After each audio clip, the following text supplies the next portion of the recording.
So when did you realize you have this particular passion for or interest around photography and travel? When was the time that ding happened in your mind and you realized, "Nay, this is what I want to do, or this is what I So, want to uh, pursue." so I think it was around 2006, 2007. Uh, I felt I was going nowhere in life, both professionally and personally. I had And some what were you personal doing back issues. then? So at that time, I was basically freelancing Acha. because just before that, I'd been running a youth newspaper, which was popular, but we didn't do too well financially, so we had to shut it down. Then I was writing some columns and all for different newspapers and magazines, and I was kind of at a crossroads, both professionally and personally. So I thought I was going nowhere in life, so I decided to go everywhere. Okay.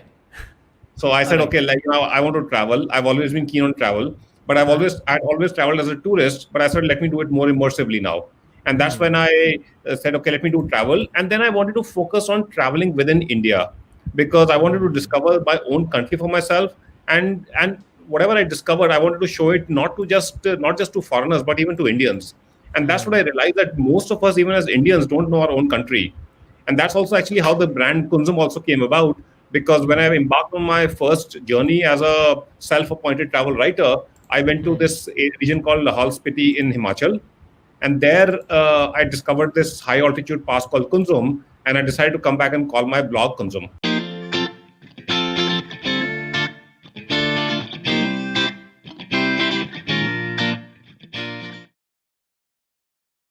Welcome to Cracking the Code. Today, it's our 16th episode with Ajay Jain. So, Ajay Jain is a travel writer and photographer who has authored 12 printed books and over 50 ebooks.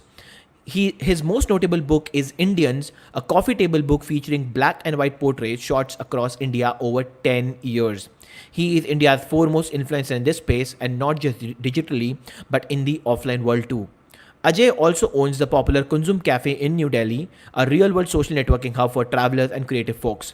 He holds degree in mechanical engineering, MBA and journalism. So my guest today is an engineer, an MBA, an author, a traveler, a photographer, and an entrepreneur. Ladies and gentlemen, put your hands together for the man whose signature is "We travel, what you do." Let's welcome Ajay Jain on Cracking the Code. Hi Ajay, good evening and welcome to Cracking the Code.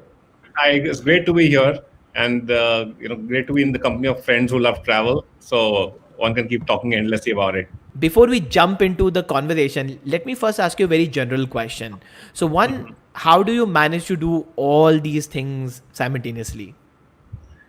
I guess when you're full of ideas, right? When you want to do things, when you want to make every day of your life count, right? Then you want to do stuff that interests you, stuff you want to really do, and then you go for it. And as you know, I might talk more about it later. But I think the most important thing is we are passionate about so many things, right? And so am I. But we should also be pragmatic about things. Like you can't do everything, and you can't. If you try to do too many things, you can't always do them well. So yeah, I also fall between stools. I also end up doing a lot of. I start a lot of things. A lot of things don't happen. But the key is uh, you have to, no matter what you do, whether you're doing one thing or 100 things, one, passion is important, but very clearly, don't forget it requires a lot of hard work and determination. And number three, you have to strive for excellence, right? If you don't do that, it's all passion is like smoke without fire. Wow. So, what a note to start this conversation, and I'm expecting so many such things coming from your side. So, for the audience, and all those people who don't know you, I've been reading and researching a lot about you. Take us through a journey, from where you started, then your travel journeys, your photography journey. So, maybe in a quick nutshell, tell us about your entire journey, where you started from, and where are you right now. So I always used to think that I've got off to a false start in life, right? Why? Because in high school I was kind of uh, pressured to take up science, which I didn't want to. Then in college I Okay. was pressured to pursue engineering, which I didn't want to. Then when I started working, I was pressured to start working in the IT industry, which I didn't want to. And All so I right. felt that there was like a lost decade or decade and a half. And then I said, okay, things need to change. And I dropped everything I was doing. When I was 31, I went to the UK to study journalism. I came back, I worked for the Indian Express Group, and then I started my own youth newspaper. Then I got into freelance writing for different magazines, newspapers. Then I got into blogging. Then I started writing books. So that's been like and then while I was doing tech writing initially, then I realized that, hey, I want to create a legacy, so I want to do something else. And so I took up travel as the genre that I wanted to write on. And my take was that, okay, number one, travel is something where the content is almost timeless. So whatever I write or shoot is going to stay there for posterity. Number one. Number two, I said, okay, I'm going to get to see the world in the process.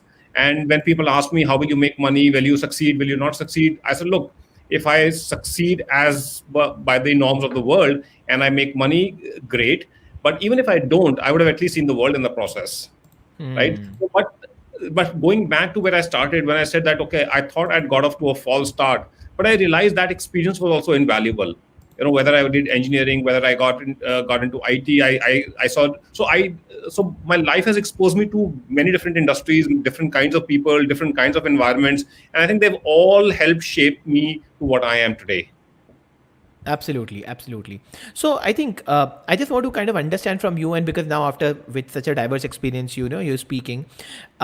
Do you think even that engineering that you did out of force and that journalism degree you did out of I don't know, maybe MBA you did out of force, or maybe the job that you did out of force, did they help you somehow in shaping up who you are today, or do you think that if they were not the part of a journey, you would have been a different person, or maybe you have been in a better space? How do you see this entire thing? I think Maybe when I talk to you, the wiser version of yours now. We'll never know, right? Okay. I could have just finished school and got into journalism or writing. I would have had a head start. I would have learned much more. And if I wrote my first book, when I was into my mid-30s, maybe I would have written my first book sooner. But like I said, the experiences I had when I was exposed to different genres, I was exposed to different environments. Also, yes, it did shape me. I learned a lot of things. For example, I learned how to run businesses. I learned how to be an entrepreneur. So today, I'm not just a writer and a photographer, but I'm also an entrepreneur, right? So if I had gone straight into just being a journalist, I would have been very unidimensional in my exposure. But I've been an entrepreneur. I've run companies. I've been a part of different kind of setups. So I think it's all added up. All right. So when did you realize you have this particular passion for or interest around photography and travel? When was the time that ding happened in your mind and you realized, nay, this is what I want to do, or this is what I want to pursue? So I think it was around 2006, 2007. I felt I was going nowhere in life, both professionally and personally. I had And some what were you personal. doing back then? So at that time, I was basically freelancing Acha. because just before that, I'd been running a youth newspaper, which was popular, but we didn't do too well financially, so we had to shut it down. Then I was writing some columns and all for different newspapers and magazines, and I was kind of at a crossroads, both professionally and personally. So I thought I was going nowhere in life, so I decided to go everywhere. Okay. So I said, Alright. okay, I want to travel. I've always been keen on travel, but I'd always traveled as a tourist. But I said, let me do it more immersively now, and that's when I said, okay, let me do travel. And then I wanted to focus on traveling within India because I wanted to discover my own country for myself, and whatever I discovered, I wanted to show it not just to foreigners, but even to Indians. And that's what I realized, that most of us, even as Indians, don't know our own country. And that's also actually how the brand Kunzum also came about. Because when I embarked on my first journey as a self-appointed travel writer, I went to this region called Lahal Spiti in Himachal.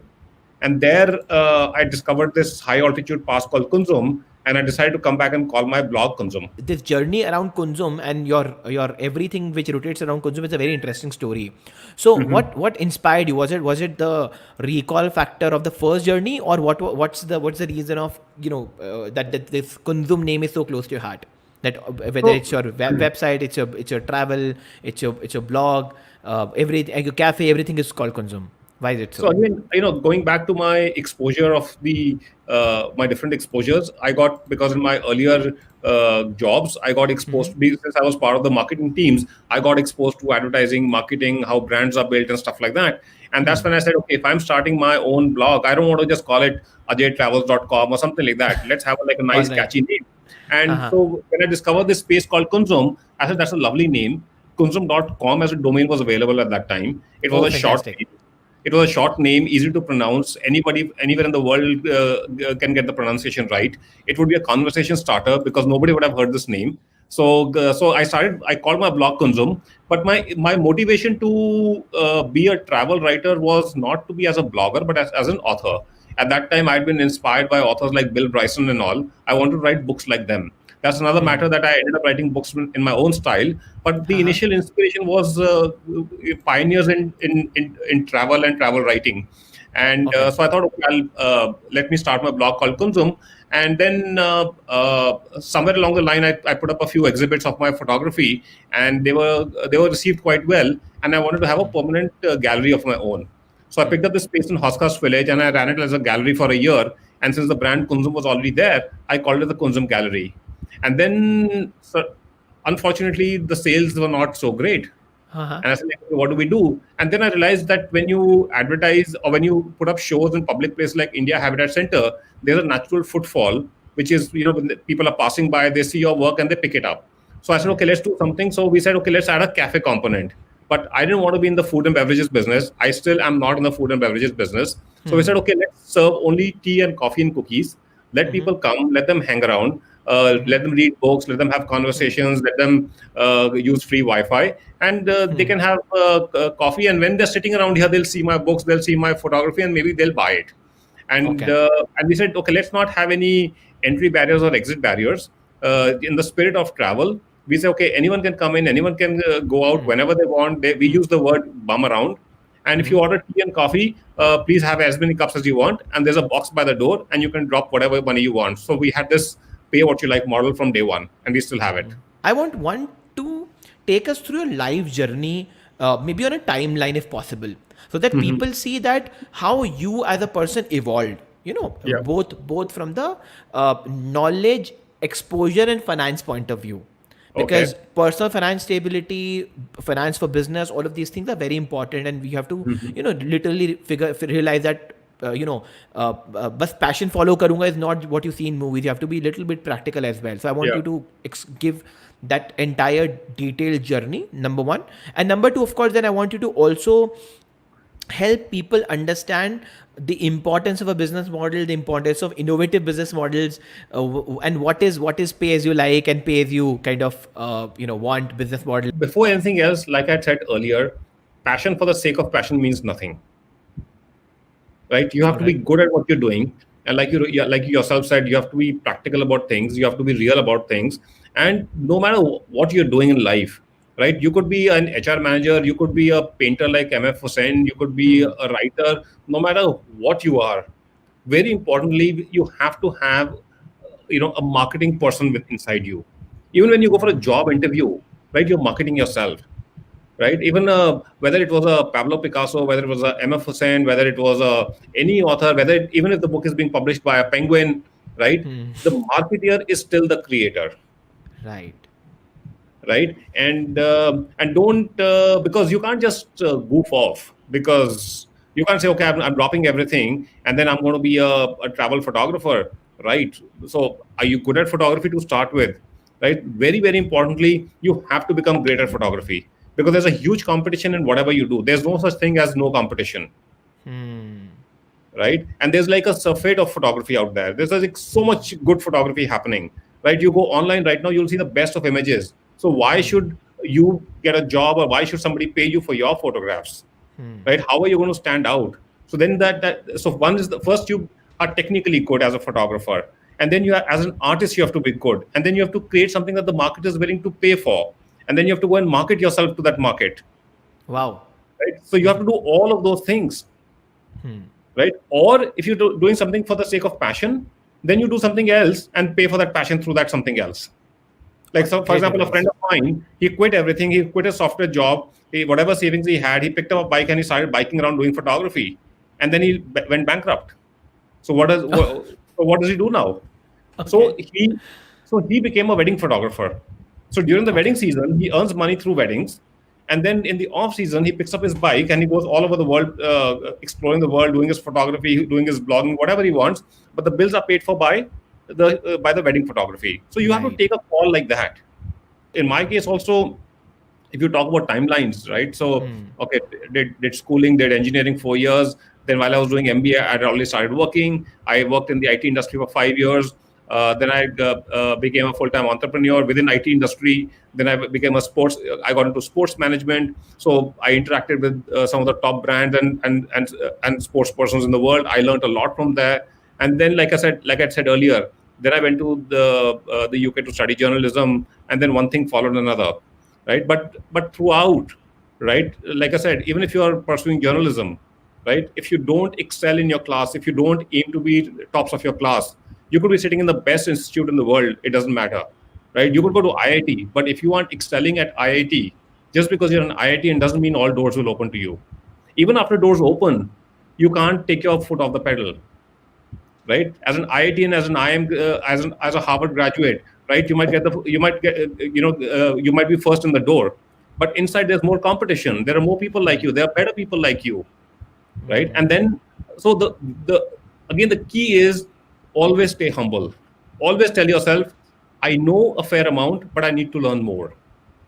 Fantastic. You have to stay a student all your life. You can't be, the day you feel that you know enough is when you start stagnating, or your decline starts. So the best of masters, right? The best of filmmakers, the best of writers, best of photographers, if you have an honest conversation with them, you'll realize one thing, they have one thing in common, right? They are asking you. You could be a student, right? But Sean Connery, right, will start asking you something about acting, because Sean Connery in his mind is also learning something from you, even though you're a student. Right. Absolutely. So I think that's the so your timeline. The only thing that matters in your timeline is that pursuit for excellence and being practical about things. All right. I think this first 15 minute of conversation has somehow become, at least I can say, has somehow become the entrepreneurship or passion 101 for my audience. I think it's a great piece of advice that I've given, which I think it's extremely practical and extremely rare piece of advice that people talk about, that be humble, be practical, learn your skills, and try to excel and always keep on learning. How critical is the money part? How were you able to manage it, and what advice would you give people in terms of maybe starting early or who want to pursue their passion? How should, especially because the people who are going to listen to this are very early, young kids, young guys, right? So what's your advice to them? How should they be able to manage all that stuff? So I think the most important thing is, you have to see, are you, like, how long is the haul going to be for you, right? And how are you going to sustain yourself during that period, right? If you want to be, say, a writer or a photographer, right, and to reach that place where you can build a good source of income is going to take you 2 years, 5 years, 7 years. How are you going to sustain yourself financially? How are you going to support yourself, and without losing that passion for which you've given up everything? Right? Because you can't lose that. If you lose that passion just because you're struggling to kind of feed yourself, right, then the whole idea is lost. Then you might as well have gone and picked up a conventional job or something, or worked with your dad or something. So you need to figure your finances, number one. Number two, now the finances can come from multiple sources. If you're just starting out, are your parents willing to help you? Or are you willing to work for a few years, save up some money, and then go out on your own, right? Or like I always say, if you're married, why can't one spouse support the other? And it could be either. It could be the woman supporting the man. It all depends on your personal equation with your spouse. Right. So or you could, like I said, if you have a great skill set, right? You could be great with stock markets, for example. So part-time, you could be a stock investing consultant, and the rest of the time you're pursuing your passion. So you're either moonlighting, or you're holding a day job and then pursuing your passion in the spare time, or the other way around, right? So you need to work out your finances throughout. And even when things take off, you need to know how much money will come in, what's the upside, what's the downside. But in all this, I will also say one thing. When you are out to do something unconventional, everybody will tell you, oh, how are you going to survive? Don't waste your time. Don't do this. But if you think you have it in you to make it, then please go ahead and do it. Because everybody around you will discourage you. They'll all tell you, ठीक है, you want to be a writer, वो तो part time भी लिख सकते हो, weekends पे लिख लेना, but go and pick up a job at Infosys and be a coder over there. But know from within you that even if you do pick up a good job at Infosys and you are earning a few lakhs per month over there, right? It may or may not be your calling, and might actually not. It might actually hold you back from pursuing what you really want to do. Right. See, so the most of people want to do all these things because of the happiness factor as well, right? So, Yeah. and you've brought in a very important point that, you need to, take a call whether you can do it full time and pursue a passion part time, or you want to do it, go and pursue Yeah. passion full time. So help me decode it, because, when you're very young, you have this, you're high on adrenaline and you want to kind of just go out there and change the world and, just chase your passion and chase your dreams. So, what is what should be the internal mechanism for somebody or some person who, and because again you have been into jobs and you have switched multiple careers and multiple professions, maybe you can tell your mechanism. So what do you think is the benchmark or is the mechanism that person should be able to use, in which he or she should be able to evaluate that whether he should do it full time or whether he should do it part time, or maybe he's not meant to do it and he was just high on some other thing and just he was thinking to do it. So what's the mechanism? This whole adrenaline thing is very misleading. It's like Okay. having 6 Patiala pegs at night and feeling you're on top of the world. Well, Right. actually, you are in the pits. Adrenaline is important, but it's also misleading. It can misguide you, right? For me, I need my daily dose of adrenaline to keep going. But like we were talking about earlier, one needs to be practical about things. And about this, what you were asking about taking that call. Number one, maybe financials will force your hand. If you don't have a choice, if you need to keep the money coming in month on month, you may need to hold on to a day job or something conventional and pursue whatever your passion or whatever you're doing in your spare time. Number two, it's okay to be passionate about things, but you also need to test the waters if it's for you. So hold on to your day job. Don't lose out on your experience, whether you're working in the advertising industry or in the financial industry, wherever you're working. Don't lose out on that and test the waters and see if that is really for you. See, because like I said, it's being a photographer. Everybody likes the idea of photography, but to be a good photographer, it also requires you also have to go through the grind, right? You have to go and pick up your camera, be on the streets for hours and days and months on end to pick up the subjects, to shoot the subjects you want to, and it's something that you have to do alone. You see a lot of groups where people go out and do photography together. It doesn't work. Trust me, any group photography is a waste of time unless you're just going there as a student to learn photography, right? Okay. The moment you're going and doing photography as an art, you have to go alone. That's a very, very difficult and boring thing to do, right? So you Okay. have to have, yeah, I'm telling you, it's everything is eventually a grind. Even a Shah Rukh Khan, when he goes and shoots, you might be seeing the glamorous end product, but there's a lot of hard work that would have gone in. It's not easy. Right. Right. So your call about part time, full time is based on that, and like I said, everything is hard work. You want to climb Mount Everest. All of us are passionate about climbing the Mount Everest, but are we willing to do 3 years of training for that? Yeah. Right. So that's my take on part time or full time. So let me ask this one more question to you on the grind and the hustle. So what keeps you going? What's your matrix? What's your mantra? What keeps you motivated as a person to kind of, because doing again I doing want to make my life count. And when I Alright. say I want to make my life count, you can make your life count if you value every day and every hour of your life. Okay. And if you don't, you can't say, like, I read this thing by a famous tennis player. I don't remember his name. So they said, like, how do you win a championship?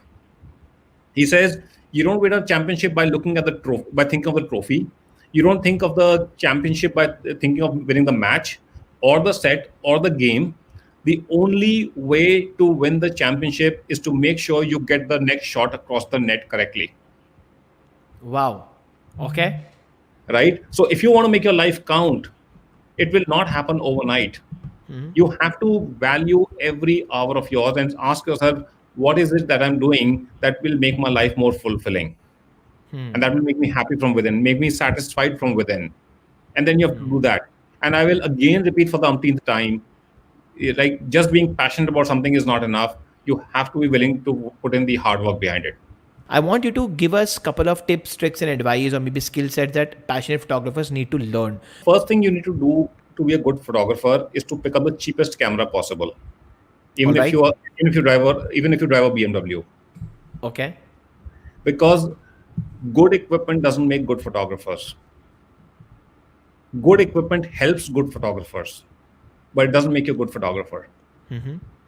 Right? So to be a good photographer, the first thing you have to do is learn the basics.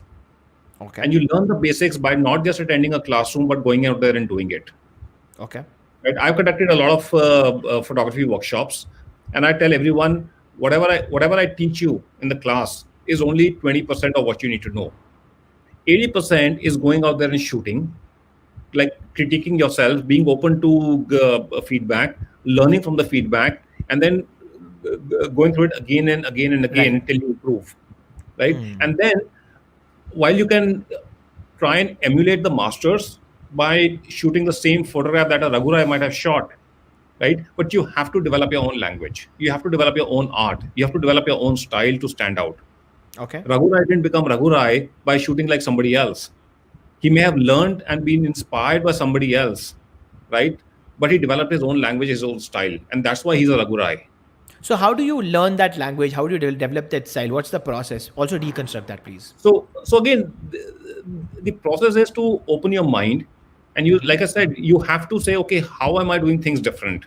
And again, not necessarily doing things differently for the sake of them, but how are you making an impact in your art? Whether you're shooting purely as an art, whether you're shooting models, whether you're shooting history, whether you're shooting for news, whatever you're shooting, how is it that you're getting a different kind of a shot? How are you coming back with something that tells a different kind of a story, right? And for that, uh, you have to read a lot. You have to study the works of other masters. You have to read about them. You have to go and meet them. You have to interview them. You have to listen to their interviews, right? And so it's all comes down to learning.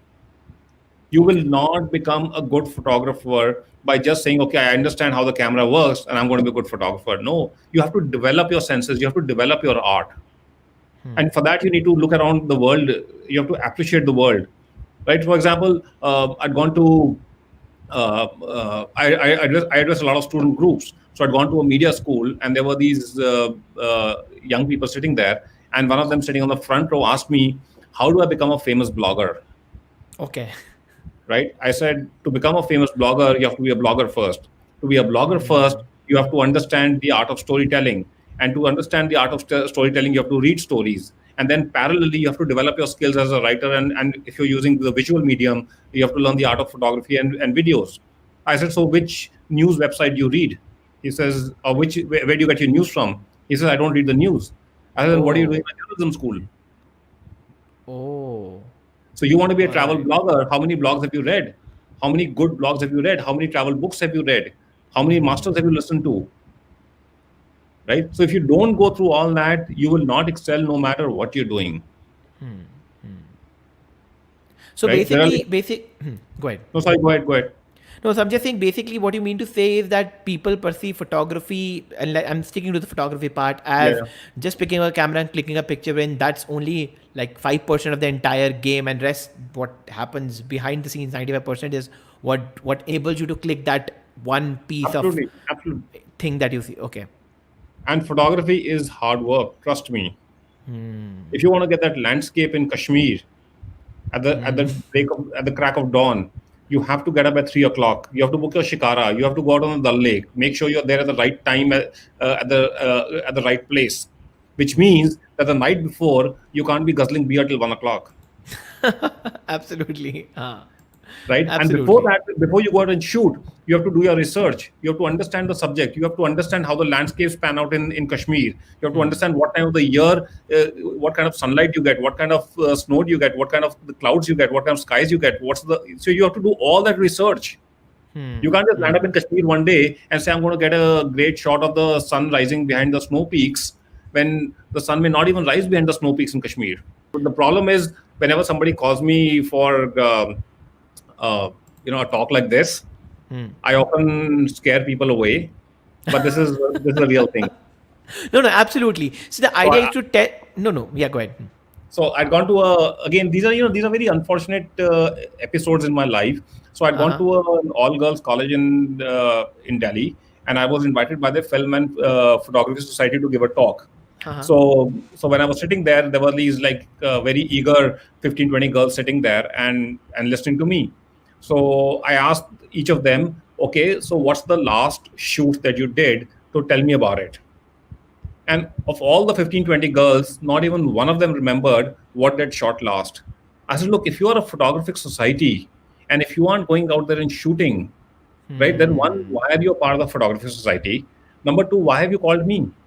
Because whatever I tell you is not going to help, because you are not going willing to go out there and shoot. Hmm. So whatever I tell you is a waste of time. They Right. haven't invited me again after that. Coming back to now, what you do as a professional. You are a photographer. You did a book called Indians, which is one of the best pieces of photographic art when it comes to the benchmark. And then you run a cafe which is primarily around travelers and around photography and stuff like that. So tell us about that, the book that you did. And I think that book is in black and white also, so That's there's a right. Yeah. story attached to it, that Yeah. why it is in black and white and not in anything else. So please take us through that journey now. So when I go out there and shoot, when I'm traveling, and I've done a lot of traveling around India, uh, my favorite subject has been people, rather Okay. living form. So when I'm in the wild, it's the wildlife, and when I'm in habitats, it's the people, and they draw me most. And my camera is at its best when I'm shooting people. Okay. So I've been like shooting people from across the Himalayas, across northeast, South India, central India. I've been shooting tribes. I've been shooting religious people. I've been shooting city people. I've been shooting all kinds of people. And then one day it just struck me that I have a huge collection of these portraits, and these portraits collectively represent what India is all about. And so when I started putting them together as a kind of an album, and then it became a coffee table book, I realized that India is by far the most diverse and the richest country, and our wealth is derived from its people. And unfortunately, it's this wealth of ours that is being uh, kind of belittled by the political class, right? No matter what you do, you cannot eliminate this diversity. We should be celebrating this diversity, right? And if we are going to look down upon this, right, then we are nothing. Then we are paupers, right? So I've not made any political statements in the book, but if somebody reads through that book, they'll realize that there is so much that India has to offer in its culture, in its people, in its society, right? And that's why it gave me the greatest satisfaction to put this book together amongst all the books that I have. All right. And I made it black and white to kind of just make it more stark, to so that all attention is drawn to the subject and not to the background or not to any other elements in the photograph, and it Okay. just creates kind of a little timelessness about it. You have almost traveled every state in India, almost like almost every one, and then you're an international traveler also. So how come traveling happened? So and why traveling? How come traveling happened? Tell us take us to the travel journey of yours. Like I said, one day, like for a couple of years around the mid 2000s, I was thinking of traveling more and more. But how can I just travel without any reason? So to justify travel, I decided, let me become a travel writer. Okay. Yeah. And like I said earlier, I was at a crossroads in life, and I just wanted to get away from everything. So I figured, but I really couldn't just leave my city and my house. So I said, okay, let's do the next best thing, which is travel. So I can be out for as long as I want. Then I can always come back home and back to my city and to fulfill any obligations that I have, professional and personal.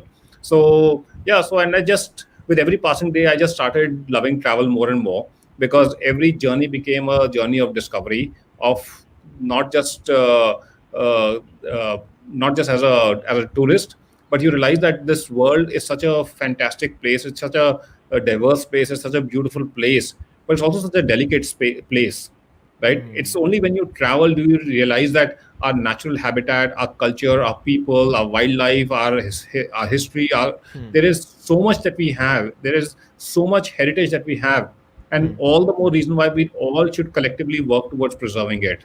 Unfortunately, in the pursuit of a single bottom line, which is the pursuit of money, everything being measured as the economy, we are actually destroying the planet.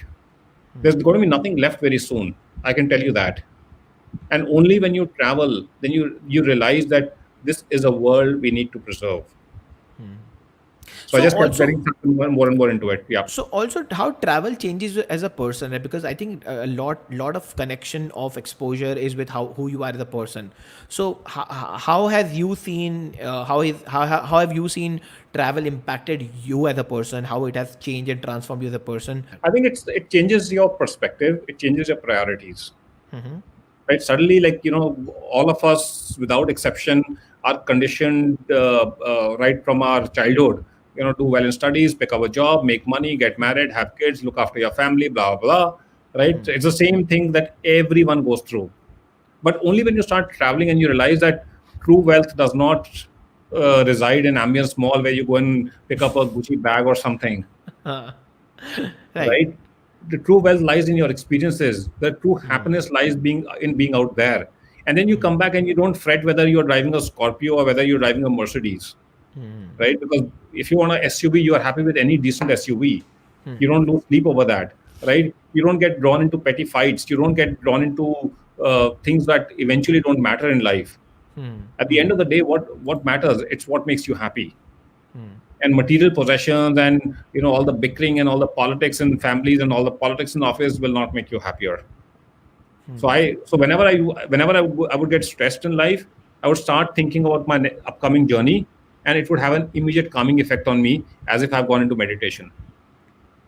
So you connected with the therapy or kind of the self happiness maybe for Absolutely, your. absolutely, absolutely.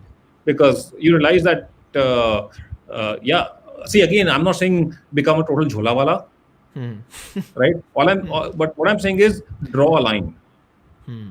Give yourself a comfortable standard of living, create that financial security.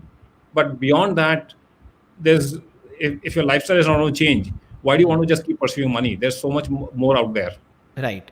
How can one, maybe a young kid who's aspiring to travel and he's a aspirational maybe travel blogger or travel photographer or travel writer, or how can one incorporate travel in their own life? So how can they get started if they have to travel? So after this podcast ends, they should put on their walking shoes and go and discover their own city. Okay. So if you can't discover your own city as a traveler, how can you discover the world? And all of us live in places where there is so much waiting to be explored. Travel does just not mean going and looking for a tiger in the wildlife parks or looking at a sun rising behind mountains. Right? Your own city has so much diversity to offer. Streetscapes, history, people, food. There's so much out there. Start discovering your own city. Start writing about your own city. Start shooting your own city before you go anywhere else. Like I said, everybody wants to be a photographer.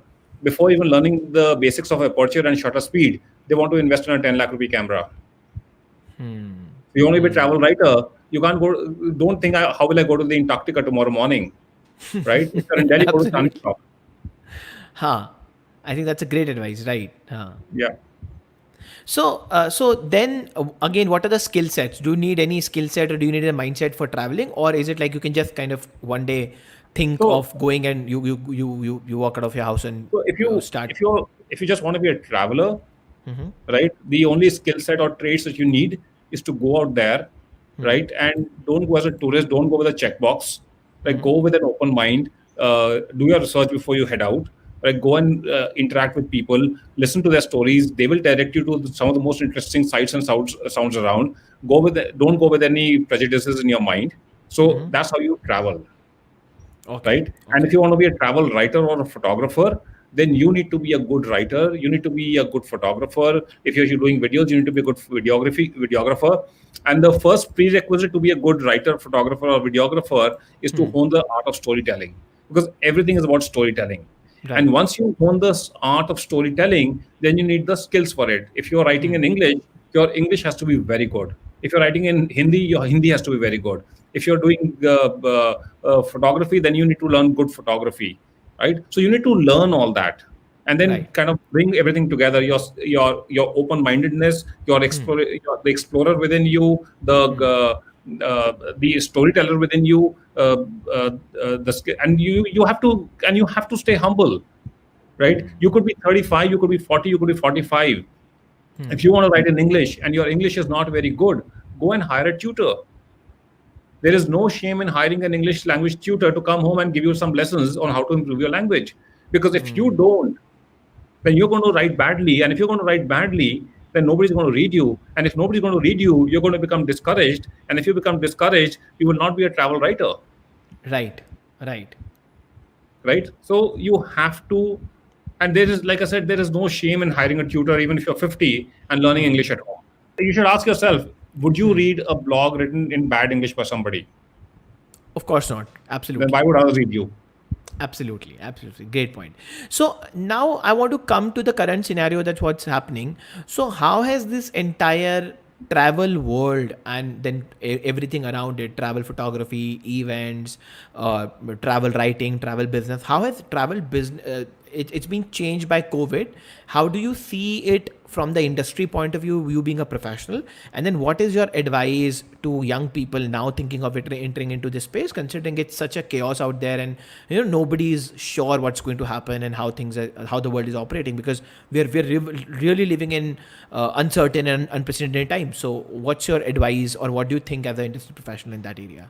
So COVID is the best thing that's happened to travel Okay. because it has destroyed the industry. Okay. And when I say this, and I shouldn't be saying this because I've been a part of the travel industry and I've been writing on travel. I've been encouraging people to travel for the last 13 years now, right? Unfortunately, travel and tourism has been pillaging the planet. We have been destroying the planet in the name of tourism, in the name of the economy of tourism. Okay. And the planet needed this break. The planet needed people to stay away. The skies needed fewer planes. The ships had to stop sailing. I'll give you an example. One of the worst offenders on the planet are cruise ships. Why? Because they move in international waters and they generate a lot of waste and dump on the cruises, right? So what do? They dump it in the oceans, right? And I've been told, I've not done first-hand research, but even a brand like Disney Cruises, Disney, which you associate with Mickey Mouse and all things bright and beautiful and a beautiful world for children, their cruises are one of the worst offenders. Okay. Right? The Disney parks, they generate so much plastic waste every day. Right? I think the whole tourism and the travel industry needs a rejig. They need to become more responsible, and not because today every brand in travel calls themselves an eco travel company. Think about it. But if you go and actually see their operations, right? You go to all these jungles, all the lodges over there, they're either burying their trash or they're burning it.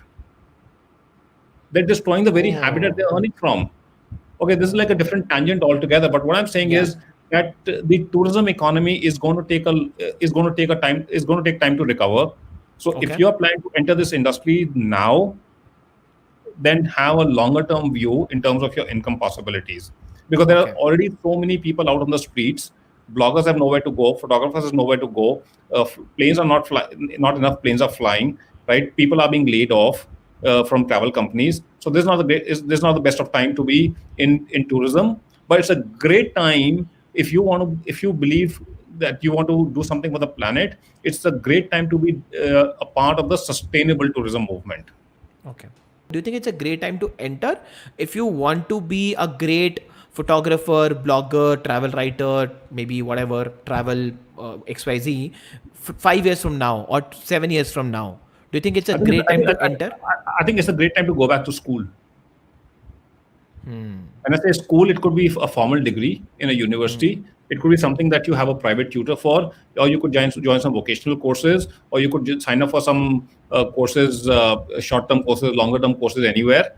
But this is an important time to learn, right? If you can kind of sustain yourself financially, so pick up your skills, excel, do well for yourself, learn the trade fully, and then you're right, so that when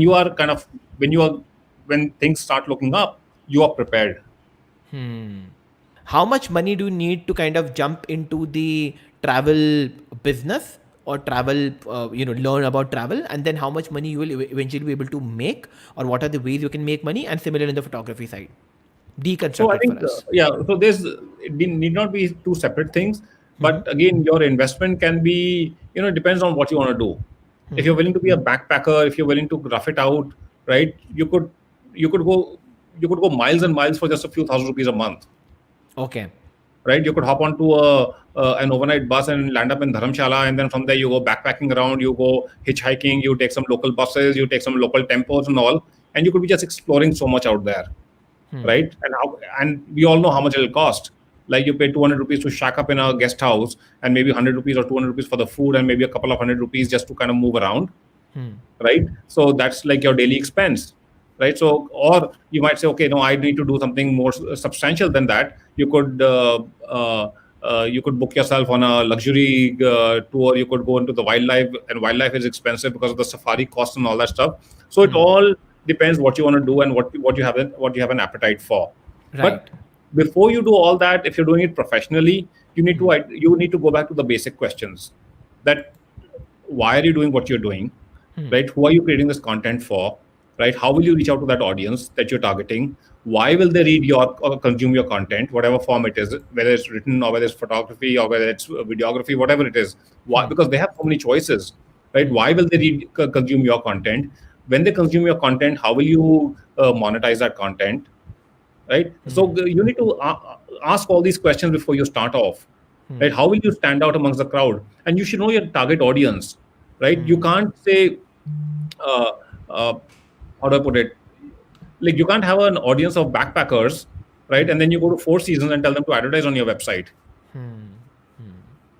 right? So you need to figure all that stuff. Who are you writing for? Why are you writing for them? Why will they read your content? You have to do all that analysis. How much do you think entrepreneurship, understanding entrepreneurship, and maybe doing an MBA has helped you in creating strategy for these businesses which are driven around your passion? How do you balance that out, or how do you think how important is this?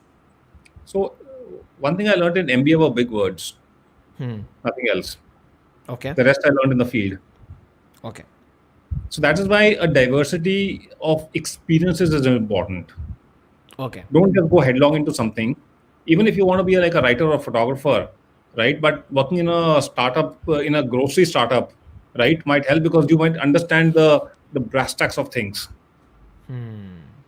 right? And that's why you need to be exposed to different people. You need to be exposed to different work environments. You need to then have that curiosity yourself. Okay, how do you set up a company? How does a CA work? How do you file your returns? How, all the little GST, how does GST work? You have to be willing to know all that and ask all those. All the knowledge is out Right. there.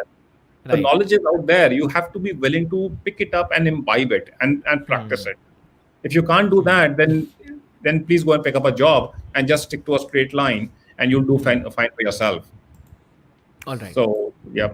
This question comes like permanently every time when I talk to a young guy, that mummy papa nahi manenge, ya parents nahi manenge, ya papa nahi manenge, and all these things. So how do you tackle this situation when your parents are not willing to support you, or there's some sort of a not say support you, but there's some sort of resistance from their side? Okay, hey, don't do this, rather do this. How do you tackle this situation? What's your advice for people watching the show? And also, most importantly, because you have such a dynamic career path, what was your relation with your parents, and how were you able to, if there was any resistance, how were you able to overcome it? So the first decade was a tough relationship I had with my parents because they wanted me to do the conventional stuff, and Okay. and then I did end up doing a lot of the conventional stuff, but I didn't do a very good job of it. And then, but eventually, I kind of broke free and started doing things. So again, one thing is, don't ever feel that it's too late to start. If at the age of 31, I can go and study in a journalism school where most of my classmates were 10 years or 11 years younger to me, right? And then I go and pick up a job where I start as the junior most reporter at the age of 32. I start as the junior most reporter in my newspaper because I don't have any experience before that. And people who are younger to me are my bosses. Right. But I was willing to learn. I went there to learn. I wanted to be a journalist. And I was willing to be a 21-year-old, even though I had a 31-year-old. My biologically I was 31, Hmm. right? And Right. coming back to parents, I think the what I would say on hindsight. So I had my tips with my parents, but what I should have done actually to save everybody all the hard won, all the fights we had, all the discussions we had, all the disappointments, all everything. What I should have done was make a PPT, and that's what I would tell all of you. Uh-huh. Think that you're going to pitch to an investor or to a business associate. Make a PPT and tell them what you intend to do, right? Outline a business plan that if I become a photographer, this is how I kind of expect life will pan out. See, even when you're a medical student, for example, right? You do your MBBS for 5 years, I think, or 4 years, and then you do 5 years. your 5 years, and then you do your masters. So a medical student is always learning. I think for 10, 15 years of their after school, for the first 10, 15 years, I think they are only students, Right. right? So Right. likewise, show your parents a prospective progression path. But then when you're showing them all that, it has to be backed with data and research. Right? Just say I can be a photographer like Raghu Rai, and this is the story that Raghu Rai took. This is the path he took, right? And for that, you maybe if you need to go and meet Raghu Rai, go and meet him.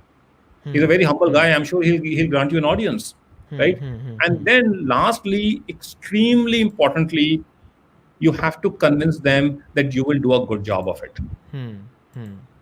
The rest of it is all fine. You can make your business plan, Okay. but what puts you in that position that you will be a great photographer? Are you willing to go through the grind? Where will you learn? What courses will you do? How much of the struggle are you willing to go through? Right? Have you honed your sensibilities already? So make a business plan and pitch to your parents. But if you think that you have done a good job and you're convinced that your PPT is saying the right thing and you have it in you to do it, but maybe sometimes parents and other people, right, they might even agree with you, but they just don't want you to do it because they're scared for you. If that, even after everything, you cannot convince your parents, then run away from your house. Okay. Do you really advise that to kids? Like, do you Yeah. think it's practical? Yeah, it is. Okay. And Okay. one more thing I tell I can never convince parents for this in India because people don't do this. I think before you make your choices in life, and this should be done ideally after class 12, or you can even do it maybe a year or 2 years after that, or even after you finish your graduation, before you go into postgrad, take a gap year. Drop everything, go and travel the world. But don't go and travel the world to dope and to guzzle up beer. Right? Go expose yourself, go and meet people, go and see the world for yourself. Because if you want to, every youth wants to change the world. But to change the world, you need to know the world. You don't even know what you're going to change. Right? And to know the world, you have to go and see the world. Right. So take a gap year, travel the world, see the world, know the world, and then decide what changes the world requires and how will you make that change. Fantastic. So I think that's a great note where I want to kind of conclude this conversation. So now I'll be picking up the conversation, the questions from the audience's side, and then I have some rapid fire questions for you. Sure. First question is, what's your favorite destination in India and abroad? What is the one place that you like in India, and what's maybe one outside India? Yeah, so amongst the places I've already been, I think in India, I did this great Himalayan drive from Kashmir to Arunachal, including Nepal and Bhutan. So it was a road trip I did from one end of the Himalayas to the other. So that's been my greatest journey so far, and I think that's the greatest journey on the planet. We'll talk about it another time. And internationally, I think being in East Africa has been my favorite thing. Being gone to Uganda, gone to Kenya. So I just love being in those countries. Okay. Out of all the places you have traveled in your website mentions a lot of national and international destinations. What are your choice? I'm asking from your list. What are your 5 must go to places before you die? So in the Americas, go to South America. I've only been to Argentina, but I'm sure even places like Brazil and all, and the Galapagos and Chile and all. So go to South America for sure. In Africa, I would say go to the wildlife of Africa. whether it's in East Africa or Southern Africa, you should do that. In Europe, I think I haven't been to Northern Europe much, but go to East Europe. East Europe is brilliant. In Asia, I would recommend going to the Middle East, countries like Israel and Jordan, right? And then coming to India, I would say do this Himalayan drive. Go from Kashmir to Arunachal by road. What is the next and upcoming project that you're working on? Any exciting project you want to talk about? So that you're currently working on? I've just finished writing my first novel. It's a work of fiction. So it's going into print next week. I'm just giving it the final touch, and it's called Nikita.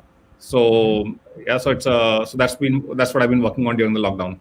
Fantastic. So you will finally be a proper fiction author now. Yeah. What's the dream or the aspiration that you have that you want to kind of do going ahead? What's the dream? I think so. I want to write more and more books, and I still feel that I have a better writer still waiting to come out within me. So yeah, that's my aspiration, to be seen as a writer people love to read. All right. And last question of rapid fire before we move on to the audience's question. What's your biggest inspiration or who inspires you the most? That's a tough one because the real answer is a very vain answer. So, and I don't think anyone inspires me. Only one thing motivates me is to make my life count. Okay. That the day I'm dying, I should look back and say, okay, I made use of the opportunity I got. All right. Fantastic. So moving on to the audience's question now. What skills / habits do aspiring entrepreneurs starting out of college inculcate?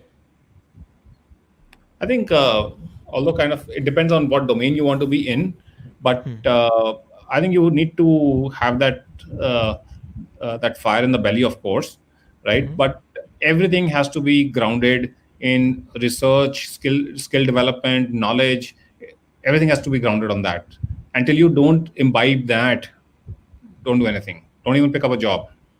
Okay. If you want to be a software engineer, make sure your training as a software engineer is so good, right? Because there are like millions of coders in the world, right? But one coder is called Mark Zuckerberg. How do you create not a Facebook, but something as path-breaking as that? Right? So whether you're an entrepreneur or in a job, you need to ask yourself, what do I need to? How do I become be a path breaker? Okay.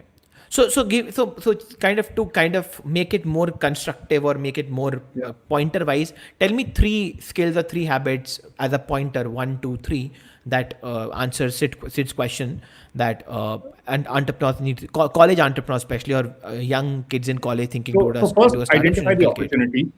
Okay. First, identify the opportunity, and identifying the opportunity doesn't mean that you just conjure up something.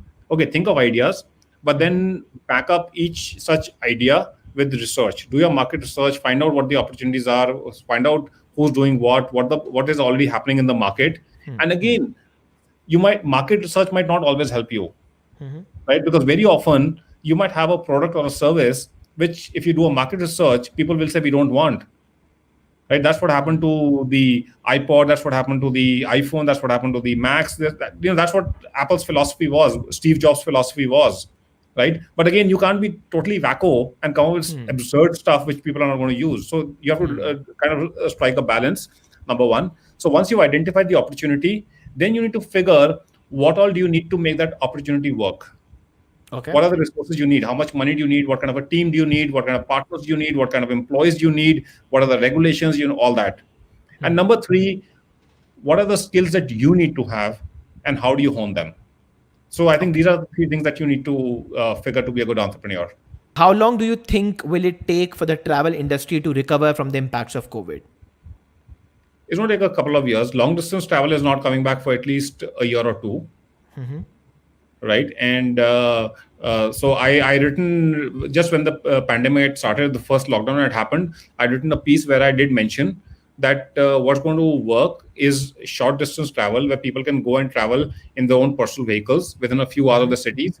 So I was telling the travel industry that go and develop products where people can go and travel to within a few hours. So if you see, like, if you're in Delhi, like I'm in Delhi, so a lot of hotels, in places like all these Jaipurs and all these places nearby, Corbett National Park and all, they're running house full now because they're all within driving distance of Delhi. So yeah, so long distance travel is going to take some time, a couple of years to recover, and the short distance travel is already doing well, and yeah, so and it's going to stay like this for a couple of years. Do you feel burnt out by constant traveling? It's a very nice question. Do you feel burnt out by constant traveling? Yes. If yes, then how do you deal with it? No, then how do you go about it? I think the question of burnout doesn't even come up. So I don't think there's just so much waiting out there to be explored, right? And there's only one life for it. I think yeah, burnout is not an option. Burnout is not an option. Fantastic. So on that note, I'll wrap up. So any concluding pointers, any concluding remarks from your side before I wrap the session for today? Don't listen to your elders, but listen to them also. They give you good advice. Like, listen to their advice, listen to their pragmatism, stay grounded with their advice, but make sure that you dream. And make sure you make your dreams come true. But no dream comes true without hard work and dedication and some intelligence thrown in. Right? Fantastic. And very importantly, the youth are the ones who have the most at stake with what happens in our world, environmentally, socially, politically, crime-wise, health-wise, right? Your responsibility, not to anyone else, but to your own selves, is to go and make this world a better place. So fantastic. It's totally up to you. Fantastic. So Ajay, what a conversation, and what a note to close on the conversation. I think I'm super excited, and I think the closure note was the kind of peak of the conversation. As I said, I would definitely love to host you once again on the podcast where we explore more and talk about different aspects of what you do. Thank you so much on coming for cracking the code, and I hope you enjoyed the conversation as well. And I think the kind of value bombs you threw at our audience, I think they would have loved it and would have learned something today. So I'll see you with the backstage, and I'll join you in a second. Thank you so much. And thank you to everyone, all of you who tuned in, and thank you to you also for hosting me. Thank you so much.